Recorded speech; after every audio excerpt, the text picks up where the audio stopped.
नमस्कार, मैं हूं विकास सुखीजा। आप देख रहे हैं अब तक टाइम्स। एक के बाद एक के बाद एक के बाद एक के बाद फिर एक खबर। वार्ड नंबर 2 बुड्ढाखेड़ा के पास, जहां पर डीटीपी विभाग द्वारा कल कार्रवाई की थी, आज हम यहां पर पहुंचे हैं। हमारा दलित समाज डीटीपी के खिलाफ यहां पर अपना झंडा बुलंद कर दिया कि उनका आरोप है कि डीटीपी ने हम लोगों को जाति सूचक गालियां दी। तो क्यों दी? जो काम करना था कर लेते, लेकिन हमारे मान सम्मान के साथ क्यों खिलवाड़ किया? यहाँ बहुत सारे लोग पहुंचे हुए हैं, बड़ा रोष है, नारेबाजी लगाई जा रही है। आप देख सकते हैं। बिल्कुल आपको मैं दिखाता हूँ। यहाँ पे ये पूरा का पूरा यहाँ पर सब लोग यहाँ पहुंचे हुए हैं। पूरा का पूरा मामला गरमा चुका है, पूरा का पूरा। और उधर से बलविंदर के परिवार ने भी डीटीपी को चुनौती दे दी है कि वो सीधे सीधे दम है तो हमारे खिलाफ चुनाव लड़के दिखाए या कहीं से भी चुनाव लड़के दिखाए। पूरा मामला है। अपने यहाँ के जो दलित समाज के लोग हैं, उनका आरोप है कि एक कंप्लेंट पुलिस को दी थी, लेकिन उस पर कार्रवाई नहीं हुई। इसी मामले को लेकर पुलिस जांच कर रही है और आज का समय दिया था। सोनिया जी, क्या कहोगी कि जो कंप्लेंट दी आप लोगों ने, उस पर कार्रवाई हुई है या नहीं हुई? नहीं, अभी तक कोई कार्रवाई नहीं हुई। बहुत कोशिश की कि प्रशासन को प्रेशराइज करने की भी हम लोगों ने पूरी कोशिश की और रिक्वेस्ट करने की भी पूरी कोशिश की, लेकिन जो उन लोगों की स्टेटमेंट है वो बिल्कुल भी जस्टिफाई नहीं है। शिकायतकर्ता की पूरा अधिकार और एक पुलिस ऑफिसर की पूरी जिम्मेवारी होती है कि जब उसके पास कोई शिकायत आए वो उसके ऊपर एफआईआर दर्ज करे, लेकिन उन्होंने कोई एफआईआर दर्ज नहीं की, जो अपने आप में एक शर्मनाक है। और ऐसा पुलिस अधिकारी जिसने SC ST की किसी कंप्लेंट के ऊपर अगर एफआईआर दर्ज नहीं की, SC ST act 1989 prevention of atrocity act के सेक्शन 4 के खिलाफ, उसके खिलाफ भी पर्चा दर्ज कराने के पूरे नियम है और हम उन नियमों का पूरा इस्तेमाल करेंगे अगर हमारे भाई की कल एफआईआर दर्ज नहीं हुई तो सोनिया जी, आज तक का समय था मेरे ख्याल से, जहां तक मुझे पता लगा है कि पुलिस ने कहा था कि हम लोग आज मुकदमा दर्ज कर देंगे। तो आप लोगों की डिमांड क्या है? क्या आप लोग चाहते क्या हैं? और जो ये घटना यहाँ घटी है उसके बारे में भी जानना चाहते हैं। आखिर पूरा मामला क्या है? सर, घटना ये थी, आप लोग ये अनऑथोराइज्ड कॉलोनी उनका कहना है, वैसे ये गांव की जमीन है।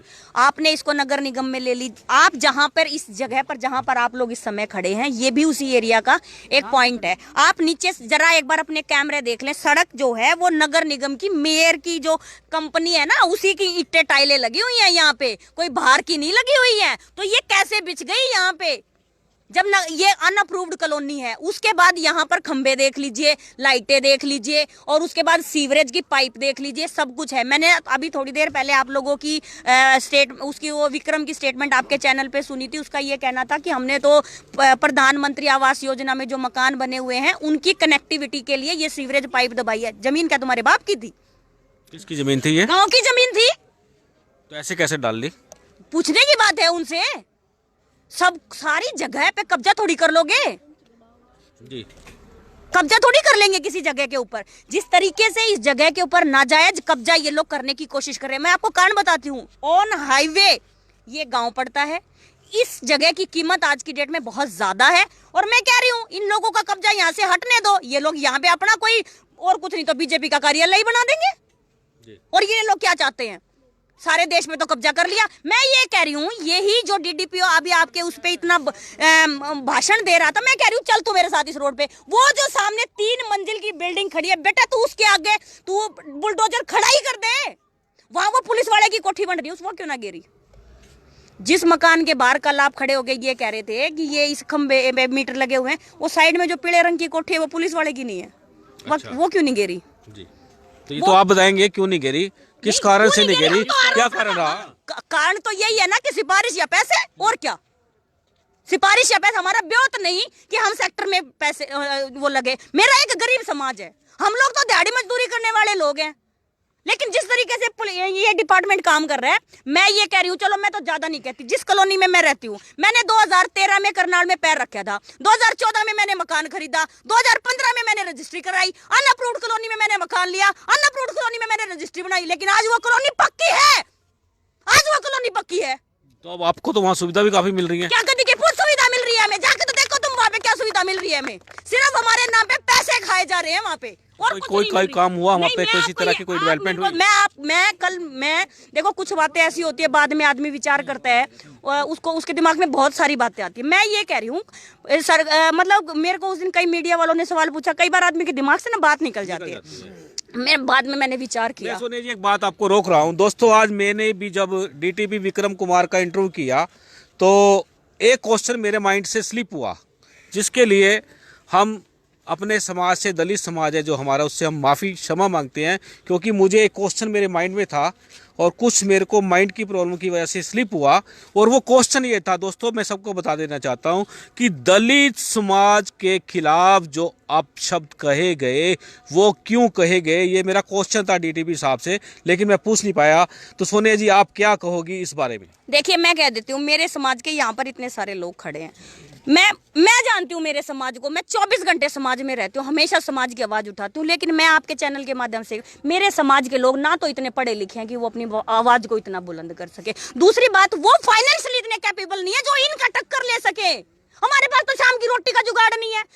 वो एक अलग बात है कि मतलब मेरा चलो 2 पैसे का मेरा भी होता है, क्योंकि मेरे बाप को नौकरी मिल गई थी, उसने हमें पढ़ा दिया, हम 2 पैसे कमाने लगे। लेकिन सब लोग ऐसे नहीं है। मैं आपको बता दूं, आप मेरे साथ कल 10 सरकारी स्कूलों का दौरा करो, मैं आपको 10 के 10 सरकारी स्कूलों की लिस्ट दिखाऊंगी जिसमें सिर्फ एससी और बीसी के बच्चे पढ़ते हैं। एक भी जनरल कास्ट का आदमी पढ़ता तो हो वहां पे, सिर्फ हमारे बच्चे मिलेंगे और उनको भी सुविधा नहीं मिलती। और इसीलिए तो सरकार ने 2019 में 2200 स्कूल बंद करे, इसीलिए क्योंकि वो नहीं चाहते कि एससी बीसी के बच्चे पढ़े। मैं नॉर्मली अपने समाज के लिए इतने कड़े शब्द नहीं कहती, लेकिन मुझे अफसोस है कि मेरे समाज के लोग पढ़ना भी नहीं चाहते, क्योंकि उन लोगों को हमेशा ये लगता है कि खाना मतलब समय पे मिल जाए, वो बहुत ज्यादा जरूरी है। लेकिन मैं इन लोगों को ये भी कहना चाहती हूँ कि शिक्षा बहुत ज्यादा जरूरी है। ये लोग पढ़ गए तो ये हमारे सिर पे नाच रहे हैं। ये सोनिया जी देखिए, मैं आपको एक बात कहना चाहता हूँ, ये जो समाज है, ये समाज हमारा ही समाज है और हमारा ये अभिन्न अंग है, और हम भी चाहते हैं कि हमारा ये समाज आगे बढ़े, तरक्की करे, इन पर किसी भी तरह का कोई कुठाराघात ना हो, इस समाज को आगे लेके जाया जाए। लेकिन जो यहाँ हुआ वो मैंने खुद एक्सक्लूसिव रिपोर्ट दिखाई कि गरीब का मकान 2 बार तोड़ दिया, एक बार पहले तोड़ा, उसके बाद फिर दोबारा तोड़ दिया, जिसने सीमेंट की पुरानी चादरों से अपने बच्चों के लिए छत ढकी हुई थी। सोनिया जी क्या कहोगी? देखो मैं ये कह रही हूँ, आदमी का अपना ब्योत होता है। किसी का ब्योत लेंटर का, किसी का ब्योत कड़ी का, किसी का लोहे की टीन का, किसी का सीमेंट का।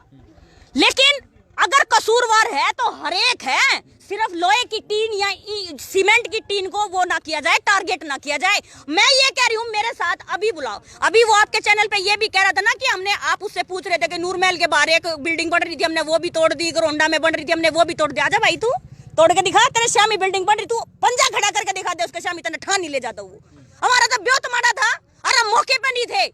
अगर हम सारे लोग उस समय, अगर इस 2-4 लोग भी बोलने वाले मौके पर, उसकी हिम्मत नहीं थी टाउन प्लानर की इतनी, उसने तो ये देख लिया कि कल्ला सा मकान है और घेर दो।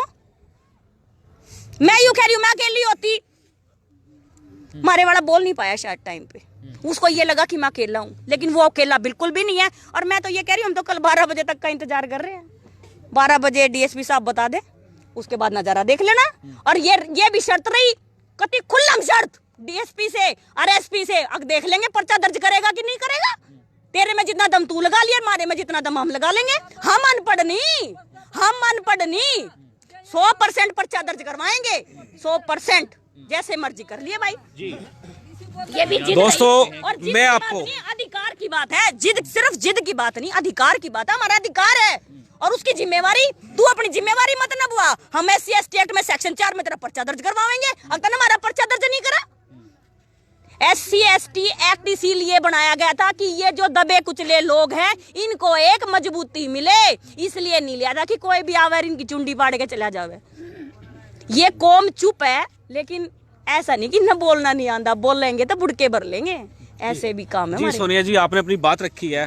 दोस्तों मैं आपको अब उस व्यक्ति से मिलवाने जा रहा हूं जिनका मकान गिराया गया, उनके परिवार की इस हादसे के बाद क्या हालत है। आपका मकान था, क्या नाम है आपका? मेरा नाम सत्यनारायण पंचाल है जी। डीटीपीओ ने दो बार ये मकान तोड़ दिया बगैर नोटिस के।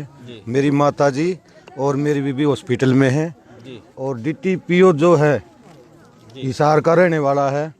इस महकमे का मंत्री दुष्यंत चौटाला आ गया है। भाई वहाँ करनाल में जाके लोगों को लूटो, गरीब आदमी पर मार करो। ये 2-2 बार जो मार करना हमारे बस की सहन नहीं हुआ। और मेरी बीवी और मेरी माताजी जो ना दोनों हॉस्पिटल में पड़ी हैं। मैं आपके चैनल के माध्यम से ये कहना चाहता हूँ, जो हमारा गरीबों का मसीहा भाई बलविंदर सिंह बराड़, कल तक नई जमानत मिली, हम रोड को जाम कराएंगे और भाई बलविंदर को जैसे तैसे बाहर निकाल कर लावाएंगे। भाई बलविंदर, भाई बलविंदर, भाई बलविंदर, खट्टर सरकार, खट्टर सरकार, खट्टर सरकार। हम आपसे जानना चाहते हैं कि बच्चे कैसे हैं आपके? बच्चे छोटे छोटे हैं जी। हमारा सामान अंदर पड़ा था, इसमें लॉक लगा हुआ था। मैं मौके पर हम थे भी नहीं। लोग दोनों कमरों का अंदर लॉक लगा हुआ था, बाहर भी लॉक लगा हुआ था। लॉक तोड़ के अपने आप ही कार्रवाई करके चले गए। इतनी देर में भाई बलविंदर जी आ गए। बलविंदर ने रोकने की कोशिश की, डीटीपीओ जो ना उल्टा सीधा बोलने लगा और तब जाके जो ना थोड़ी बहुत ये बचा, ये भी नहीं बचता। अगर बलविंदर 5 मिनट पहले आ जाता, वो तो गरीबियों का मसीहा है, वो आ जाता, मकान भी नहीं टूटता। ये पहले भी टारगेट किया गया, 2 बार टारगेट हो लिया जी। स्पेशल टारगेट ही बना के आता है, पता नहीं क्या। असल तो बिल्डिंग वालों ने पैसे डाल रखे होंगे उसको, डीटीपीओ को से आकर इसको तोड़ देते हैं। भैया यहाँ बसना ही चाहिए, गरीब आदमी का तो मकान यहाँ बनना ही नहीं चाहिए। यही है जी। बाकी जो और मकान खड़े हैं वो जो है ना, ठीक है, रिश्वत दे रखी होगी, उसके झोली में पैसे चले गए होंगे डीटीपीओ के। ये बिल्डिंग तो और भी खड़ी है, पुलिस वाले खड़ी है, और भी बिल्डिंगें खड़ी है। उसके जो जेब में पैसा चला जाता है वो कार्रवाई नहीं करता जी। जो उसके कोई ने बता दिया, कोई नोटिस नहीं है हमारे पास। दोनों बार कोई भी नोटिस नहीं दिया, बगैर नोटिस के आता है और आके कार्रवाई करके चला जाता है जी। जी, आपने ये जो घर बनाया था, कितने साल की मेहनत, कड़ी मेहनत, पूंजी इकट्ठे करके बनाया आपने, ये एक बार बताओ। हम जानना चाहते हैं कि एक गरीब आदमी कैसे अपने घर की छत बनाता है। बाबूजी, मैंने ये लोन लेके AU बैंक से लोन ले रखा है। लोन लेके मैंने बना रखा है। पहले मैंने इसमें लेंटर डालने की कोशिश की, अब जो ना मैंने इसमें टीन डाली थी, वो टीन भी जो है ना ऐसे ही डाल दी। अब लोन की किस्त कौन भरेगा? डीटीपी भरेगा या उसका बाप भरेगा? मैं कहाँ से भरूंगा? बैंक वाले तो मेरे को उठा के ले जाएंगे, मैं क्या करूँ? अब मेरी मजबूरी देखो आप। फिर भूल जाऊंगी मैं आपको मैं बताती हूँ। बहस हुई कोर्ट में, मैं उस समय मौके पे मौजूद थी जिस समय बलविंदर जी की बहस हो रही थी। मैं आपको बताऊं कि जो उनका कंप्लेनेंट का जो वकील था, डिस्ट्रिक्ट अटॉर्नी, उन्होंने ये कहा कि 1 लाख बार हमने नोटिस चिपका रखे। मैं ये कह रही हूँ, हमें एक दिखा दो।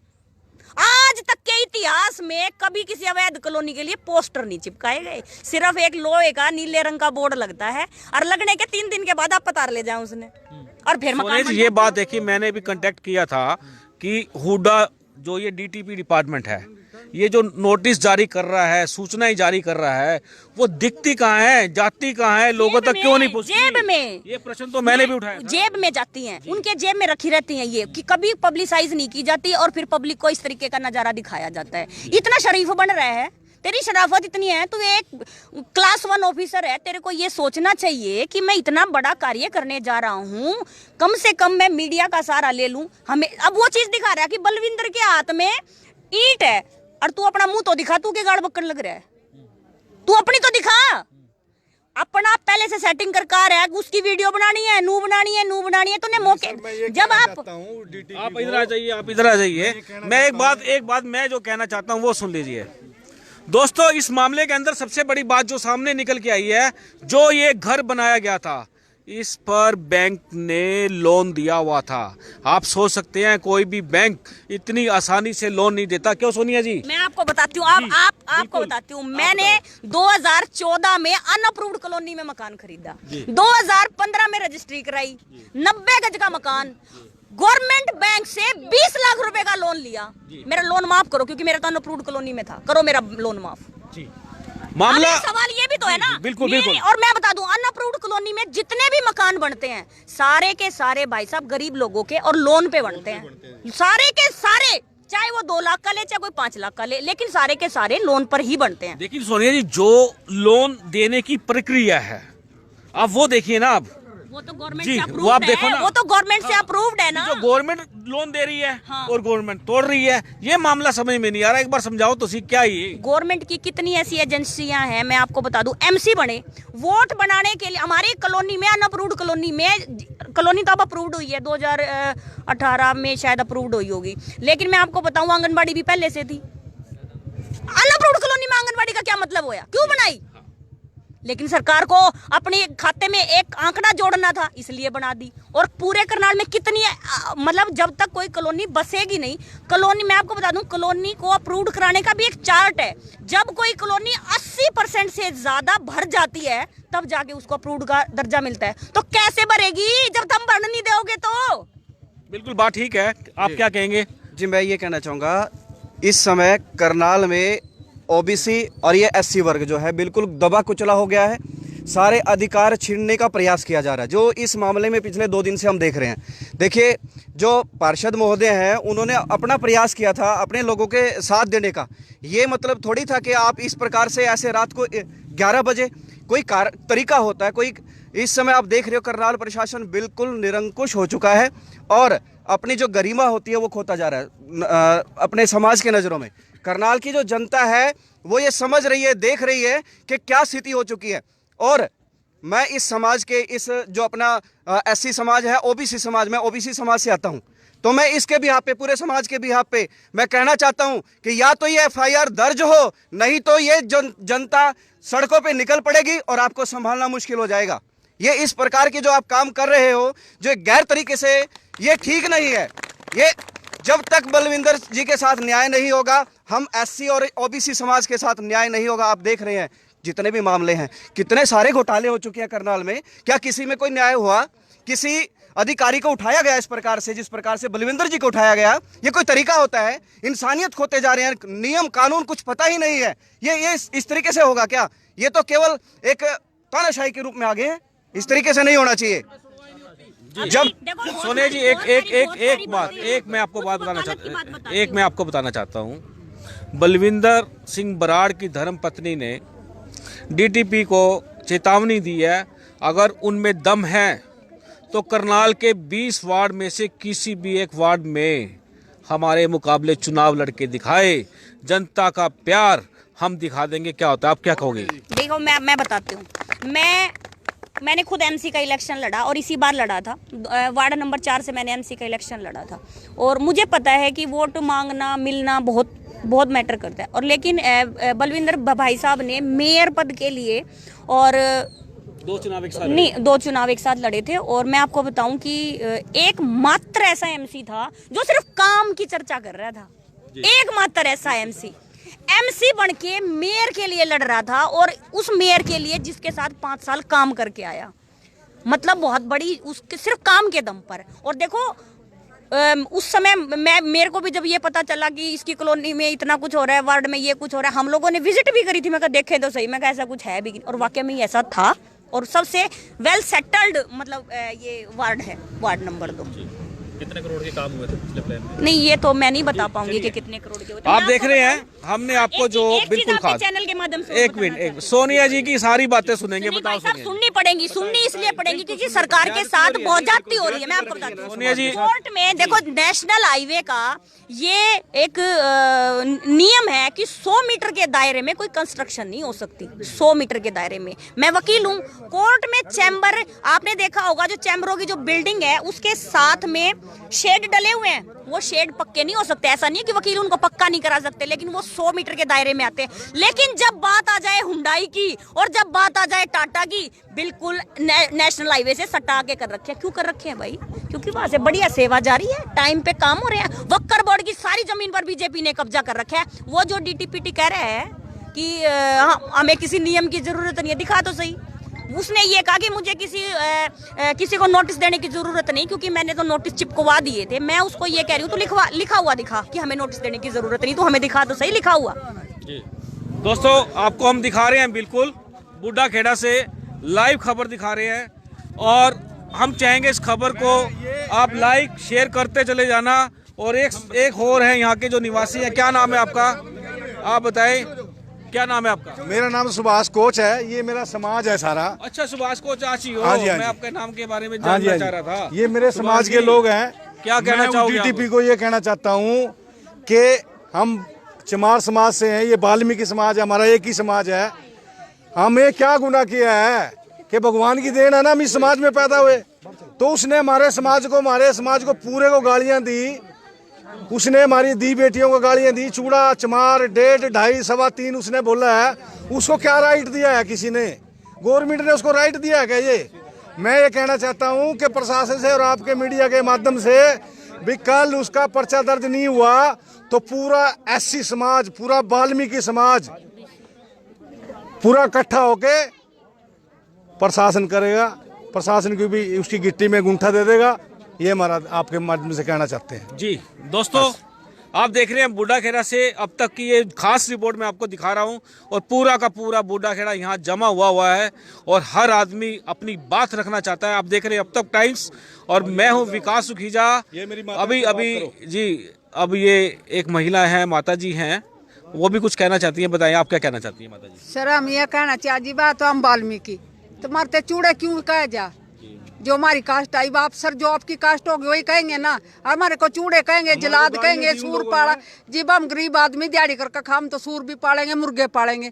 तुम्हारे को क्यों जलाद कहेंगे? हमारा इसके बगैर गुजारा नहीं है। हमने तो सूर भी पाल ले, मुर्गे भी पाल ले, ठीक है ना जी। हमने तो जुत्ती बनानी। हम तो शुरू से ही कलाकार आदमी हैं। हम तो बहुत अपने आप को बहुत खुशनसीब समझते हैं। एक डांगर की मांस को खाल को तराश के आप लोगों की जुत्ती बना दी तो हमारे से बड़ा दिमागदार कौन है दुनिया में? ठीक है ना। और हमें जलील किया जाता है तो उस डीटीपी को क्या, उसकी औकात क्या है जो हमें इतना जलील करता है वो? और इस प्रशासन को गाली देने का उसको क्या राइट है? हम ये चाहते हैं उसके खिलाफ पर्चा दर्ज होना चाहिए, ठीक है, और सरकार ने उसके खिलाफ एफआईआर लॉन्च करनी चाहिए। हमारा यही हुआ है। जी आंटी जी, क्या आप क्या कहना चाहती हो? आप कुछ कहना यही कह रहे, देखो जी झाड़ू पोछा कर करके उसने मकान बनाए हैं, ममता नाम से है, उसका दोबारा भी 2 बार घेर के जाली है जी। थोड़ी कोई कार्रवाई होनी चाहिए। एक वाल्मीकि को ऐसे बोल रहे दलित आए हैं तो वैसे है, ऐसे ना बोलना जाए जी। क्या गुनाह करी सर? बिल्कुल, अब मैं आपकी बात मैं रख देता हूँ। मेरी बात सुनो जी। एमसी ने क्या गुनाह करी? एमसी हमने बुला लिया तो उसने हाथ करके ऐसे जो करी दिया, उसका मतलब क्या था? फिर वो 11 बजे के दिन नहीं लिखड़ा था, वो गरीब के अस्तमत आया था। अब अपना हम अफसर बढ़ाएंगे, तुम्हारी सहायता नहीं करोगे आप? बिल्कुल करेंगे। फिर एमसी हमारी सहायता करें। आंटी जी देखो, हम खुद, हमारा ये अभिन्न अंग है परिवार, ठीक है जी। और हम किसी में भेदभाव तो मानते ही नहीं है। नहीं सर, आप सीधी दिखावा सी बात करते है। हो, अंदर आपके जी। जहर भरा हुआ है, ठीक है ना। ये पता क्या है, ये लोग ना दिखावा करते हैं, अंदर कुछ और होता है। आप बहुत नाइस आदमी है। आपने जैसे हमारी माता को गले लगा लिया, हमें तो कोई गेट के ऊपर भी खड़ा नहीं होता।